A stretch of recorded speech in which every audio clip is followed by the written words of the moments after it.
नमस्कार दोस्तों, स्वागत है आपका हमारे चैनल एस्ट्रो मंत्रा में। आज इस वीडियो में हम जानेंगे गुरु नानक देव जी महाराज की साखी के बारे में और हम ये जानेंगे कि गुरु नानक का शरीर क्यों नहीं मिला। गुरु नानक के शरीर को जलाया गया था या फिर दफनाया गया था।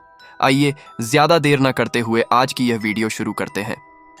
दोस्तों, आज की साखी गुरु नानक देव जी महाराज जी की है। जब गुरु जी ने अपना शरीर त्यागा था, उस समय दो विधियों का प्रचलन हुआ करता था। एक वैदिक तरीके से शरीर को जलाया जाता था और दूसरा मुसलमानों में शरीर को दफनाया जाता था। लेकिन गुरु जी ने इन दोनों परंपराओं से ऊपर उठकर निरपेक्ष जीवन जिया था।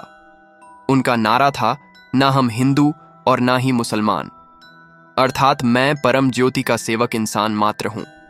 इसलिए सद्गुरु ने अपनी छोटी आयु में भी जनेऊ धारण करने से मना कर दिया था। सद्गुरु अपने आप को किसी धर्म या जाति से बंधना नहीं चाहते थे। सद्गुरु का कहना था कि हम सभी उस करतार के सेवक हैं। अगर उसकी कोई जात नहीं है, उसका कोई धर्म नहीं है, तो हमारा कैसे हो सकता है। और सद्गुरु का कहना था कि स्त्री और पुरुष को भी लेकर बहुत सारे मतभेद उत्पन्न किए जाते हैं, जबकि दोनों को समाज में एक जैसा सम्मान मिलना चाहिए। साध संगत जी, जहां पर सद्गुरु ने हिंदू समाज में हिंदुओं में होने वाले पखंडों का खात्मा किया, वहां पर ही सद्गुरु ने मुसलमानों में भी किए जाने वाले रूढ़िवादी विचारों का खंडन किया। कुछ लोगों ने प्रस्ताव रखा कि सद्गुरु की राय जानने के लिए उनकी वाणी से सीख ली जाए, तो इसके लिए कुछ प्रमुख सेवकों ने उनकी वाणी के कुछ विशेष शब्द, जो कि मृतक संस्कार के लिए थे, जो कि जनसाधारण के लिए एक सुंदर संदेश था, जो सद्गुरु ने दिया था, उसको प्रस्तुत किया। जिसका अर्थ है कि सद्गुरु फरमान करते हैं कि मृत शरीर को जलाना चाहिए या फिर दबाना चाहिए। वाणी में सद्गुरु कहते हैं कि जो मुसलमान लोग यह समझते हैं कि जिन शरीरों को मृत्यु के समय जलाया जाता है वह दोजक की आग में भाव नरक की आग में जलते हैं, परंतु वह ये बात भूल जाते हैं कि जिस जगह मुर्दों को दबाया जाता है वहां की मिट्टी भी कभी कभी कुम्हार के हाथों में लग जाती है और कुम्हार उस मिट्टी का बर्तन बनाने के लिए ले जाता है और उसको घड़ के मिट्टी के बर्तन और ईंटें बनाता है, और अंत में मुस्लिम की कब्र की मिट्टी भी आग में जलती है और पुकार करती है और रोती है। इसलिए मुक्ति का जलाने और दफनाने से कोई संबंध नहीं है।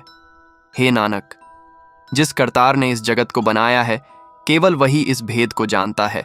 और आगे सद्गुरु फरमाते हैं कि किसी को जलाया जाता है, किसी को दफनाया जाता है, किसी को कुत्ते खाते हैं, किसी का जल प्रवाह कर दिया जाता है और कोई सूखे कुएं में रख दिए जाते हैं।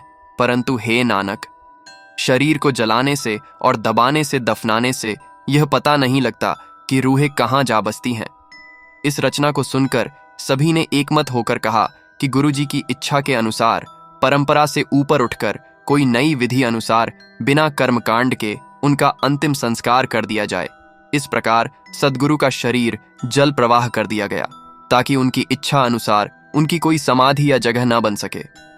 साध संगत जी, जब सद्गुरु नानक बनारस में कबीर पंथी के लोगों को मिले थे, तो सद्गुरु ने उनकी वाणी को अपनी पोथी में शामिल कर लिया था, जो कि उनकी अपनी विचारधारा के अनुरूप थी, जिसका एक शब्द इस प्रकार है कि हिंदू लोग मूर्तियों की पूजा कर करके दुखी हो रहे हैं, मुसलमान खुदा को मक्के में मौजूद समझकर पूजे जा रहे हैं, हिंदुओं ने अपने मुर्दे जिला दिए और मुसलमानों ने दबा दिए, और इसी बात पर झगड़ते रहे कि वह प्रभु कैसा है।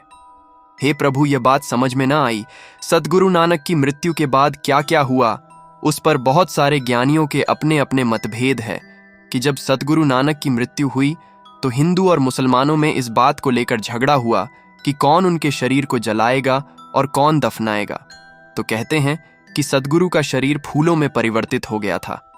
कुछ लोग कहते हैं कि जबकि सद्गुरु का परिवार था तो फिर ऐसे मतभेद क्यों हुए कि उनके शरीर को कौन जलाएगा और कौन दफनाएगा, उनका शरीर जलाया जाएगा या फिर दफनाया जाएगा। साध संगत जी, यह वाक्य जैसा सरदार जसवीर सिंह जी ने लिखा है वह सार्थक लगता है। साध संगत जी, आपके इस विषय पर क्या विचार हैं, कमेंट बॉक्स में जरूर लिखें। साध संगत जी कहते हैं कि जब सद्गुरु नानक ने शरीर छोड़ा था तो उसके बाद सद्गुरु अंगद देव जी सद्गुरु नानक बन गए थे और उनका हृदय किसी भी फल की इच्छा नहीं रखता था।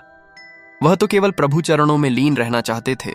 तो सद्गुरु का आदेश पाते ही उनकी इच्छा के अनुसार उनकी प्रसन्नता के लिए अपने नगर खडूर लौट गए। खडूर लौटकर सद्गुरु सीधे अपनी बुआ बिराई जी के यहाँ पर पहुंचे और उनसे अनुरोध किया कि मुझे एकांतवास के लिए एक कमरा चाहिए और मेरे यहाँ पर होने का किसी को भेद ना जिया जाए, यहाँ तक कि मेरे परिवार को भी नहीं, क्योंकि मैं चाहता हूं कि मेरी बंदगी में कोई बाधा ना डाल सके। तो सदगुरु की बुआ जी ने कहा कि ऐसा ही होगा। तो बुआ की यह बात सुनकर सदगुरु अपनी बंदगी में लीन हो गए और उधर सदगुरु नानक ने अपना शरीर त्याग दिया और परम ज्योति में लीन हो गए। तो साध संगत जी, जब यह बात दूर दूर तक जा पहुंची, सदगुरु नानक ने शरीर त्याग दिया है और परम ज्योति में लीन हो गए, तो संगत उनके उत्तराधिकारी को देखने के लिए वहां पर जा पहुंची और उनके दर्शनों को उमड़ पड़ी। परंतु करतारपुर में आने के बाद उन्हें यह मालूम हुआ कि उनके उत्तराधिकारी उनके सेवक भाई लहना जी हैं, उनके पुत्र नहीं। यह संदेश पाकर संगत खडूर नगर में उनके दर्शनों के लिए पहुंच गई, लेकिन उनको निराश होना पड़ा, क्योंकि उनको सदगुरु नानक के उत्तराधिकारी श्री गुरु अंगद देव जी वहां पर कहीं भी दिखाई ना दिए। बुआ बिराई जी अपने दिए गए आश्वासन पर पूरी तरह पहरा दे रही थीं। इस तरह कई दिन बीत गए तो संगत व्याकुल हो उठी। तो वह व्यक्ति न सोचने लगे कि श्री गुरु अंगद देव जी को किस प्रकार और कहाँ ढूंढा जाए। तो कुछ श्रद्धालु भक्तजनों ने बाबा बुढ़ा जी से विनती की कि हमें पता नहीं कि गुरु अंगद देव जी कहाँ गए हैं, कृपया हमारी उन्हें ढूंढने में मदद करें। तो बाबा बुढ़ा जी संगत को लेकर खडूर नगर में पहुंचे और वहां पर उन्होंने युक्ति से काम लिया और गुरु घर के कीर्तनीय भाई बलवांडा को कीर्तन करने के लिए कहा और संगत उनके साथ कीर्तन करते हुए खडूर नगर की गलियों में घूमने लगी। तो आज के लिए बस इतना ही। आशा करते हैं यह साखी आपको अच्छी लगी होगी।